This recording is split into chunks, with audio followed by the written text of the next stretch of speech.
दृष्टि ने अपने दिल की बात काका को नहीं बताई, तो उन्होंने भी उससे ज्यादा जिद नहीं की। वो खाना टेबल पर रखकर वहां से जाने लगे। जैसे ही वो दरवाजे से बाहर निकलने वाले थे, तभी दृष्टि ने उन्हें टोकते हुए कहा, काका, आप तो शिवम के साथ बहुत वक्त से हो ना?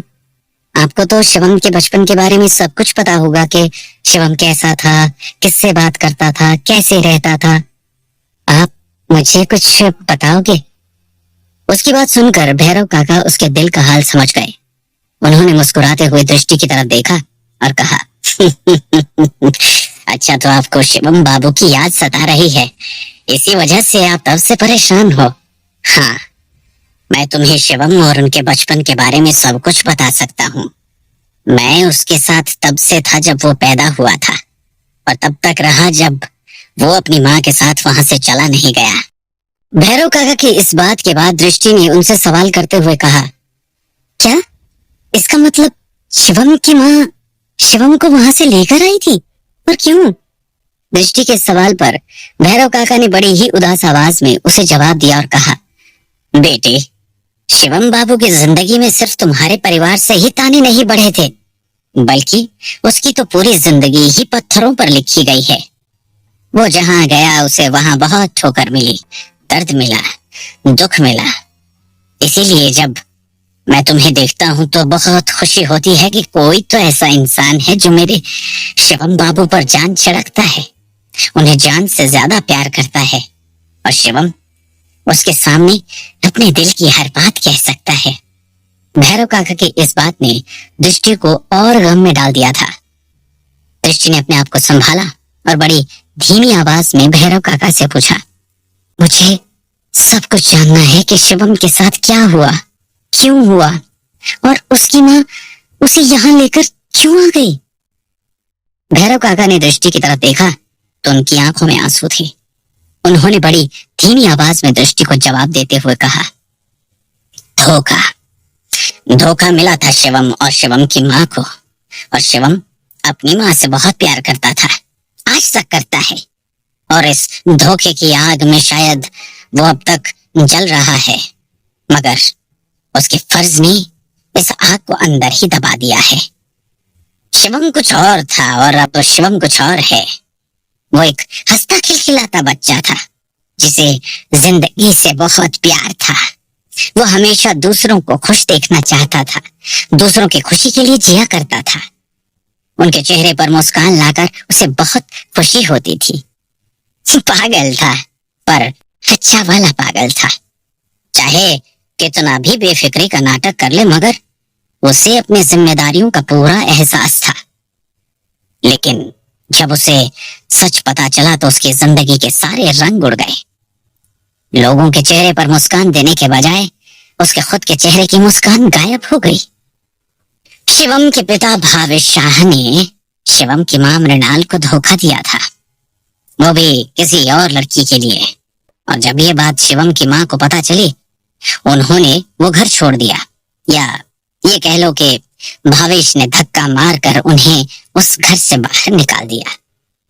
शिवम उस दिन से लेकर आज तक अपनी मां के बदले की आग में जल रहा है।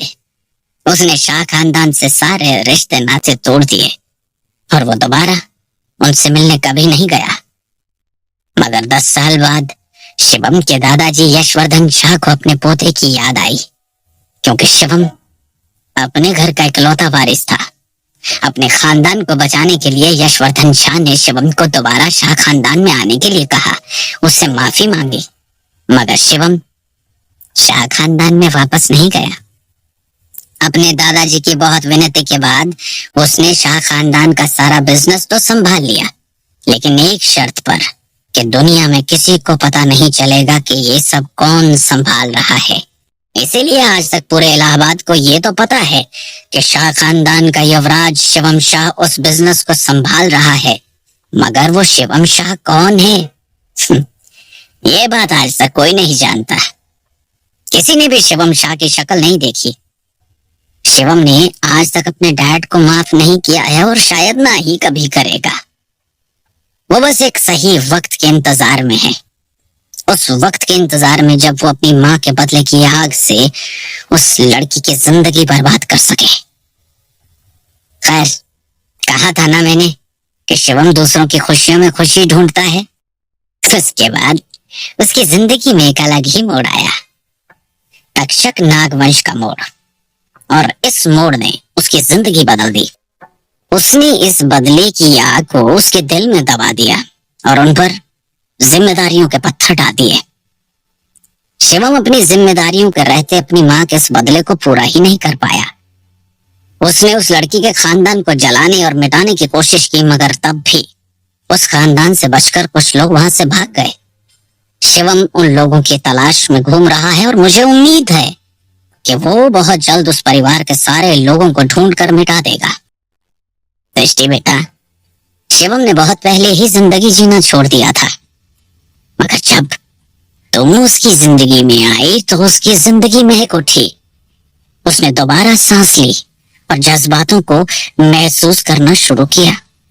मेरी तुमसे बस एक ही विनती है कि तुम मेरे शिवम को इसी तरह खुश रखना। अब मेरा यकीन मानो, इस पूरी दुनिया में हर कोई उसे सिर्फ मतलब के लिए मानता है। कोई पैसों के मतलब के लिए, कोई ताकत के मतलब के लिए। और ये जो शिवम के आसपास घूमते हैं ना, जगनपुरी और अविनाश, कभी कभी तो मुझे इन पर भी शक होता है। मेरे शिवम ने बहुत दुख देखे हैं, इसलिए मैं जब भी किसी इंसान को उसके आसपास देखता हूँ ना, तो मेरा कलेजा कांप उठता है। मैं भगवान से सिर्फ एक ही दुआ करता हूँ कि दोबारा मेरे शिवम बाबू को कोई धोखा ना दे, क्योंकि शिवम धोखे से सख्त नफरत करता है। लेकिन जब मैंने पहली बार तुम्हें देखा तो मुझे ऐसा लगा कि तुम शिवम को कभी धोखा नहीं दोगी। तुम हमेशा उससे प्यार करोगी, उसके साथ खुश रहोगी। भैरव काका इसके आगे कुछ बोल पाते कि तभी दृष्टि ने उन्हें रोकते हुए कहा, नहीं काका, आपका ये भरोसा झूठा है, गलत है। आप जिन लोगों पर शक कर रहे हैं वो तो शिवम से सच्चा प्यार करते हैं। वो शिवम पर पूरा भरोसा करते हैं और उसे दोस्त से बढ़कर मानते हैं। और मैं, जिस पर आपको इतना भरोसा है, वो हर बार शिवम के प्यार पर शक कर देती है, हर बार उसे खुद से दूर कर देती है, हर बार उसके प्यार पर एक लांछन लगा देती है। भैरव काका समझ गए कि कोई तो ऐसी बात है जो दृष्टि को बहुत परेशान कर रही है। उन्होंने दृष्टि के कंधे पर हाथ रखा और उसे अपनी तरफ घुमाते हुए कहा, क्या हुआ बेटा, तुम इस तरह बातें क्यों कर रही हो? सिमी ने दोबारा कुछ कहा क्या? दृष्टि की आंखों में आंसू थे और वो बुरी तरह रो रही थी। उसने सिसकते हुए भैरव काका को अपने दिल की बात बताई और कहा, नहीं, इस बार मॉम ने नहीं, बल्कि मैंने खुद शिवम के प्यार पर उंगलियां उठाई हैं। अभी कुछ वक्त पहले शिवम ने मुझे कॉल किया था और कहा था कि सिर्फ मैं ही हूँ जो उसके बच्चों को जन्म दे सकती हूँ, उसके तक्षक नागवंश के कुलपति को जन्म दे सकती हूँ। मगर मैंने गलत फहमी का पहाड़ खड़ा कर लिया और सोच लिया कि शिवम मुझसे सिर्फ मतलब के लिए प्यार करता है, वो मुझसे सिर्फ बच्चा चाहता है, इसलिए मेरे साथ है। मैं शिवम के लायक ही नहीं हूँ। शायद मुझसे ज्यादा प्यार तो शिवम को वो नायरा पठान करती है जो 10 सालों से शिवम का इंतजार कर रही थी। बिना शिवम पर उंगली उठाए उसे शिवम पर पूरा भरोसा था कि उसका शिवम वापस लौटेगा और उसके साथ अपनी जिंदगी आगे बढ़ाएगा। वो आज भी शिवम को अपनाने को तैयार है। उसे कोई फर्क नहीं पड़ता कि शिवम शादीशुदा है या किसी और से प्यार करता है। वो तो बस शिवम से प्यार करती है और बस शिवम के साथ रहना चाहती है। भैरव काका दृष्टि की उस गलत फहमी से काफी नाराज थे, मगर नायरा की बात सुनकर उनके कान सतर्क हो गए। उन्होंने दृष्टि का हाथ पकड़ा और बड़ी हैरानी से पूछा, क्या नायरा शिवम का अभी भी इंतजार कर रही है? इसका मतलब तुम लोग इलाहाबाद में नायरा से मिले थे? भैरव काका को इतना हैरान परेशान देखकर दृष्टि कुछ समझ नहीं पाई। उसने अपने आंसू पोंछे और अपने आप को संभालते हुए भैरव काका को जवाब दिया, हाँ, हमें इलाहाबाद में नायरा पठान मिली थी और उसने मुझे बताया कि वो शिवम का कब से इंतजार कर रही है। बचपन में कैसे उसके दादाजी और शिवम के दादाजी ने मिलकर उन दोनों की मंगनी कराई और उसके बाद शिवम इलाहाबाद से आ गया। तब से लेकर आज तक वो शिवम को ही ढूंढ रही थी। भैरव काका ने गुस्से में दृष्टि को जवाब देते हुए कहा, वो 10 साल से शिवम को प्यार के लिए नहीं ढूंढ रही थी, बल्कि उसके पीछे उसका बहुत ही गंदा इरादा है। कुछ तो है जो वो शिवम से कुछ तो हड़पना चाहती है, जिस वजह से वो हाथ धोकर उसके पीछे पड़ी है। मैं भगवान से प्रार्थना करता हूँ कि भगवान मेरे शिवम को हर दुश्मन से दूर रखे, और उससे तो जरूर दूर रखे जो उसका फायदा उठाना चाहता है। और तुम दृष्टि, मुझे तुमसे ये उम्मीद नहीं थी। शिवम तुम्हें अपनी जान से ज्यादा प्यार करता है और तुम उसे इतना गलत समझती हो। बेटा, अपनी माँ को धोखा मिलने के बाद शिवम ने अपने दिल के दरवाजे हर इंसान के लिए बंद कर दिए थे। जब उसके गुरुजी ने बताया कि वो तक्षक नागवंश का इकलौता कुलपति है और उसे अपने आगे की जिंदगी, आगे का वंश आगे बढ़ाना है, तो शिवम ने साफ मना कर दिया। शिवम किसी से शादी नहीं करना चाहता था। मगर जब तुम्हारे दादाजी भवानी नारंग ने शिवम को यह रिश्ता दिखाया, तुमसे मिलवाया, तो तुमने शिवम को एक नई उम्मीद दिखी। बेटा, वो तुमसे तक्षक नागवंश के लिए प्यार नहीं करता, वो तुमसे प्यार करता है क्योंकि तुम्हारा ये चेहरा देखकर उसका दिल धड़कता है, तुम्हारे साथ रहकर उसे सुकून मिलता है। तुम दोनों की जोड़ी बिल्कुल शिव पार्वती जैसी है। तुम्हारी शक्ति के बिना शिवम अधूरा है, और शिवम के नाम के सिंदूर के बिना तुम्हारी शक्ति का कोई मोल नहीं। दृष्टि भैरव काका की ये बात नहीं समझ पाई, मगर उसे अपनी गलती का पूरा एहसास था। उसने एक लंबी सांस ली और भैरव काका को अविनाश के बारे में बताते हुए कहा, काका, बहुत वक्त पहले मेरे सर से प्यार का साया उठ चुका था। जब मेरे दादाजी भवानी नारंग का देहांत हुआ, उसके बाद मैं इस पूरी दुनिया में अकेली पड़ गई थी। मेरे पास कोई नहीं था, ना प्यार, ना यार, और ना ही माँ बाप का दुलार। पर जब शिवम मेरी जिंदगी में आया, उसने सब कुछ बदल दिया। कोई इंसान था जिसे मेरी मुस्कान से, मेरे आंसुओं से, मेरी टेंशन से, यहाँ तक कि मेरी एक छोटी सी चीख से भी फर्क पड़ता था। अगर मैं कॉकरोच को देखकर डर जाती थी ना, तो वो तब भी मुझे संभाल लेता था। शिवम ने मेरी जिंदगी में सब कुछ आसान कर दिया। मेरे बोलने से पहले वो मेरी हर ख्वाहिश पूरी कर देता था, और आज शिवम की वजह से मुझे मेरे डैड वापस मिले।